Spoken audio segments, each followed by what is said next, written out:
Memory Power Tape number 6.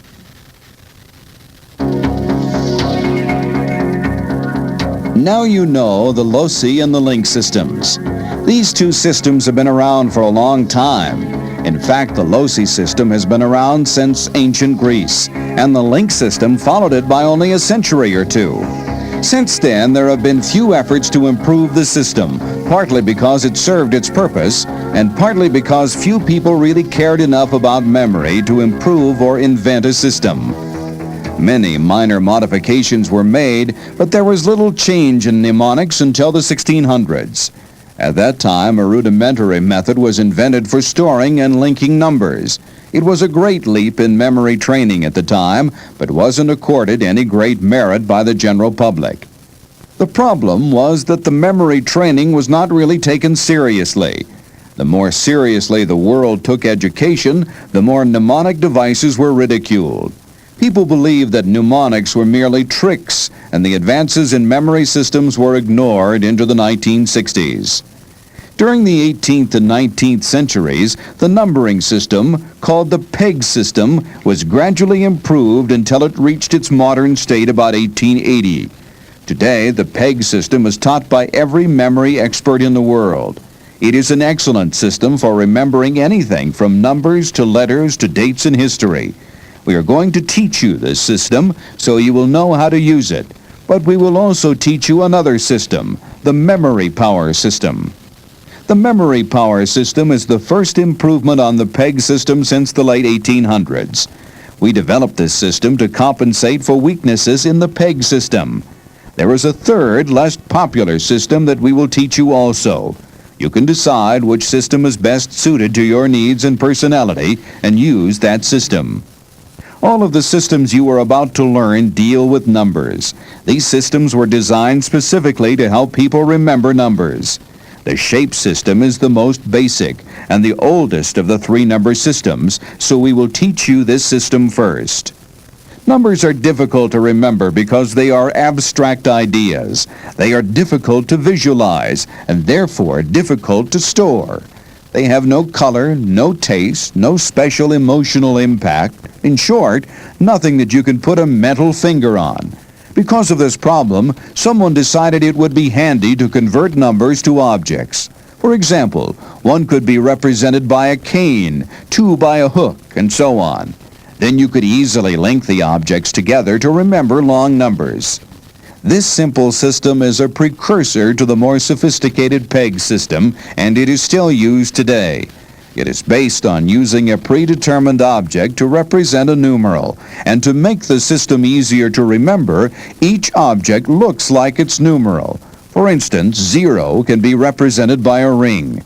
Here is a sample list of numbers and the objects that would represent them. 0 is represented by a ring. 1 is represented by a stick. 2 is represented by a swan.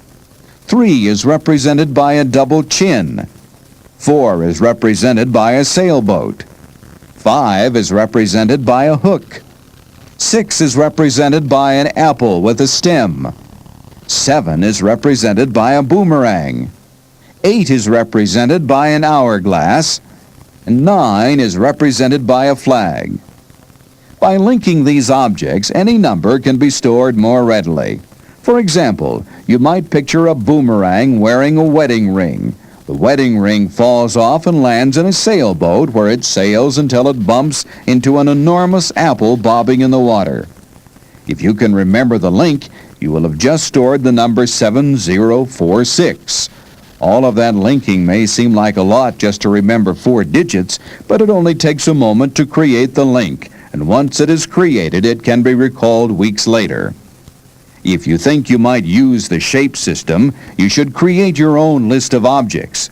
You can make up this list based on objects that suggest the number to you.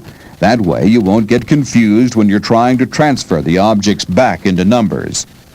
This system may seem easy to use, however, it is not without its faults. First, the shapes may not be able to express the numbers adequately. The numeral 6 doesn't really look much like an apple, although you can visualize an apple with the stem sticking out and can almost see a 6 there. Another problem comes up when you run into digits that are repeated in a number. For example, the number 480-53884-288580 would be extremely difficult.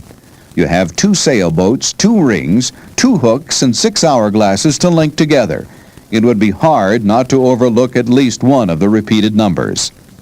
You can try to solve this problem by continuing your numbering system from 10 to 100, although it gets more and more difficult to use the system as you go.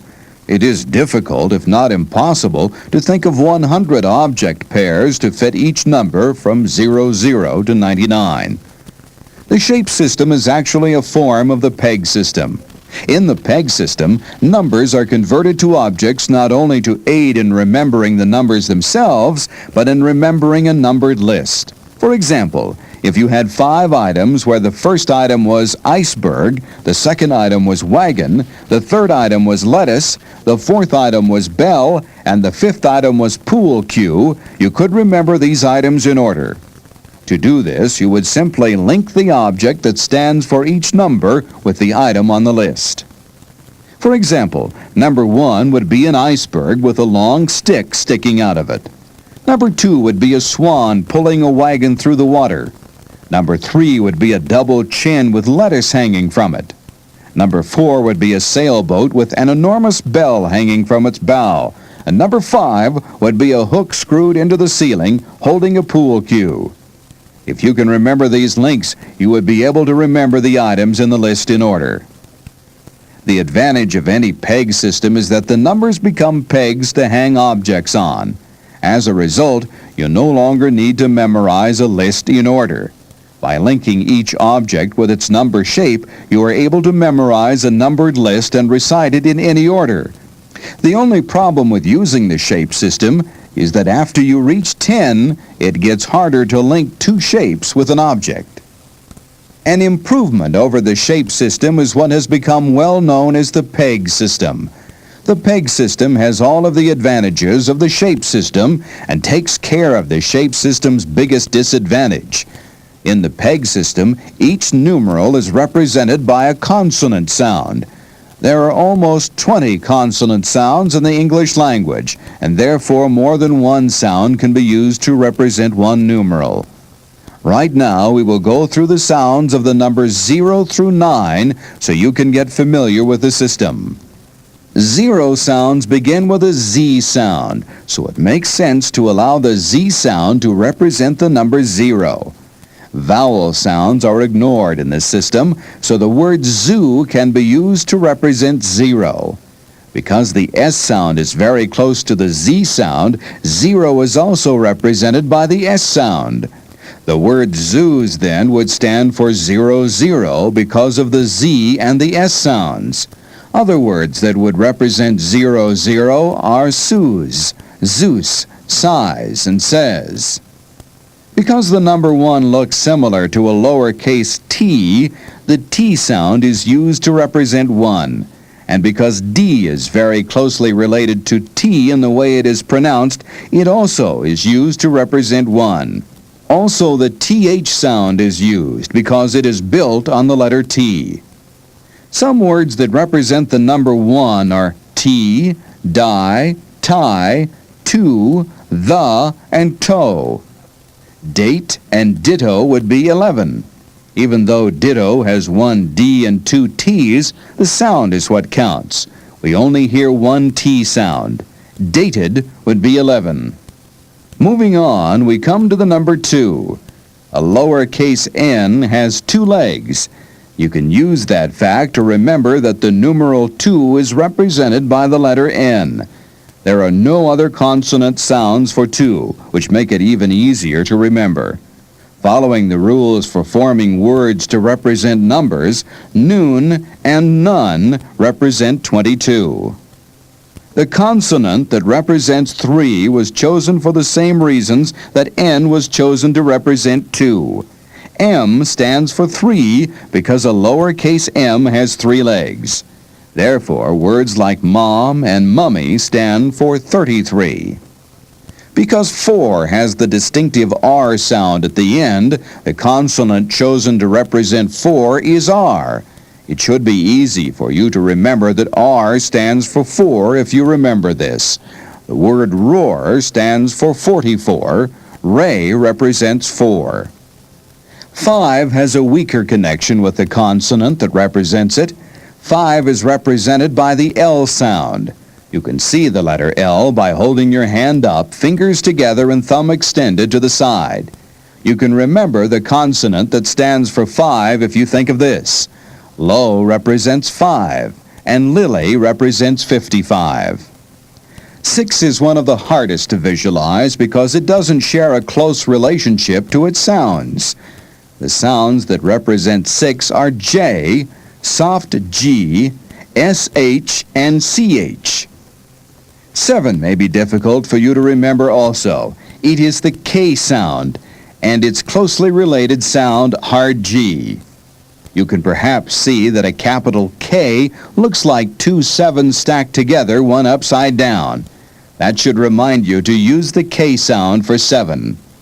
The hard G, as in ghost and ugly, is close enough to the K sound to put them together. The lowercase cursive f looks like a figure 8, so the F sound has been attached to 8.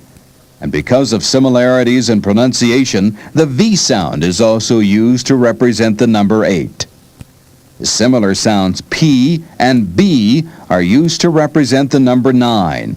You can remember that these sounds represent 9 if you consider their shapes. A backwards 9 looks like a P, so it shouldn't be too difficult. The words pop and beep stand for 99.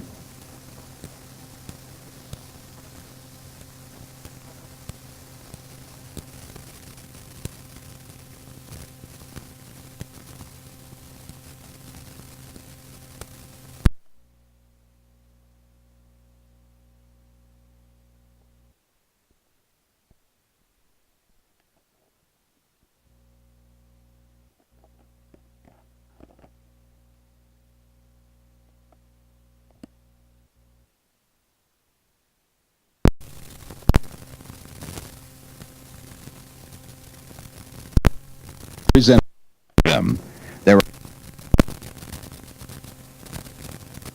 Now you know all of the numbers and the consonant sounds that represent them. There are 3 consonants left out: W, H, and Y.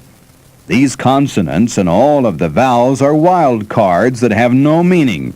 They can be used anywhere to fill in and are used to help create words. If you plan on using the PEG system, you should be thoroughly familiar with the consonant sounds that represent each number.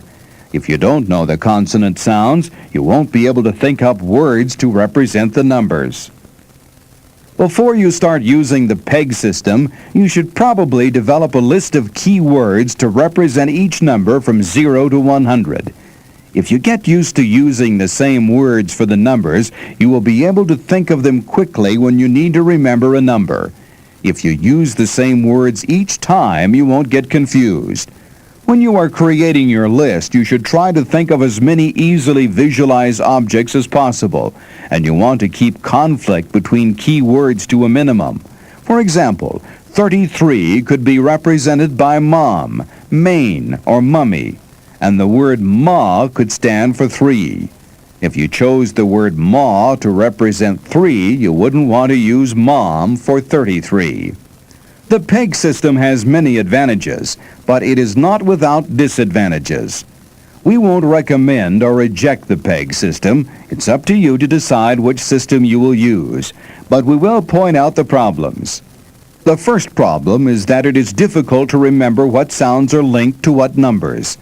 This shortcoming is especially apparent when you need to come up with a word to match a long number. Another problem is that once a good link is established, it may still be difficult to decode, at least until you are a true expert at the PEG system. For many people, decoding the linked objects back to numbers is almost more difficult than encoding the numbers to objects. It was because of problems like this that the memory power system was invented. Our system combines the PEG system with a little-known and seldom-used memory system that was developed and dropped many years ago. The seldom-used system we're talking about is the rhyme system. This system relied on the sounds of numbers. An object could represent any number it rhymed with. For example, objects for the number 2 would include shoe, flew, do, and stew. The system worked for numbers up to 10. After 10, it failed, just as the shape system fails. To be effective, a numbering system must have keywords for at least 00 through 99. The memory power system is able to do this. The memory power system relies not on an exact rhyme, but on the general vowel sound of each number. 1 is represented by the sound, as in sun, pump, and dove. Onion would stand for 11 because it is pronounced onion. It sounds like huan, huan. 2 is the sound, as in boot, tune, and tomb. As an added bonus, you can use the sound from book, as in good, foot, and stood. 3 is of course. Feet, meet, and stream can all be used for 3. 4 departs slightly. It can be represented, as in the PEG system, by the R sound. However, it is still the vowel sound that is most important. Or, air, and R are all representatives of the number 4. Bear, door, and curse can all be used as 4. 5 is the I sound. Pie, dive, and cry will all do for 5. 6 is the sound, as it suggests. Pig, stick, and build can all be used for 6. From 7, we take the first vowel sound, Bent, tent, and send are all 7s. 8 gives us A, as in wait, late, and straight. 9 is an oddball. Its sound I was already taken by 5. So 9 was given a vowel sound that doesn't appear in the numbering system. Ah. If you think of yourself at the doctor's office, you should remember the sound. The doctor always says, say ah. Some words that represent 9 are hot, pond, and shot. We also give 9 the A sound, as in cat, brand, and pants. 0 sounds like O, at least at the end. And we are always confusing O's and zeros, aren't we? In fact, when we read a list of numbers, do we say 0 or O? So it makes sense that 0 is represented by the O sound, as in sow, oats, and cone. We also allow 0 to be represented by the ow sound, as in house and cow, because it is close to the O sound. However, we do recommend that you use the O sound as much as possible. To see if you got the hang of it, we'll give you some words. See if you can figure out which number they represent. The first word is nose. Okay, did you come up with a number? Nose stands for 0. Here's another word. Pet. Did you figure it out? Pet stands for 7. Now we'll give you a 2-syllable word. Fruitcake. Do you have the number it represents? Fruitcake stands for 28, and it's easy to figure out because it sounds like 28. The important difference between the memory power system and the PEG system is that because the memory power system operates on vowel sounds, it is much easier to decode words into numbers. You can decode a word by taking out all consonants. For example, to decode newspaper, you can pronounce it oo-a-er, which then translates to 284. In spite of this distinct advantage, the memory power system does have its drawbacks. It is a snap to decode, but unfortunately, encoding can be difficult because we don't think in vowel sounds. Because the memory power system is difficult to encode but easy to decode, we have done the encoding for you. If you plan on using the memory power system, you can look at the list in the workbook starting on page 159. We have provided key words for the numbers from 00 to 99 and also for single-digit numbers from 0 to 9. If you become familiar with this list, you won't have any more problems with encoding. There are many uses for the memory power system. You can use it to memorize your driver's license number, insurance card number, or credit card numbers. You can also use it to remember telephone numbers, addresses, and important dates. And occasionally, you will need to remember letters such as an acronym or a license plate. For these purposes, we have developed a memory power alphabet. We won't explain it in detail now, but it takes advantage of the fact that we store pictures, not words. This makes it easy to remember and use. We don't have time to talk about all of these applications on tape, but they are described in detail in the Memory Power Workbook. We encourage you to go through the workbook. It will help you thoroughly learn the memory systems that will change your life. Although you will have to put forth some effort to learn them, your efforts will be rewarded, and we know you'll be pleased and amazed at the results.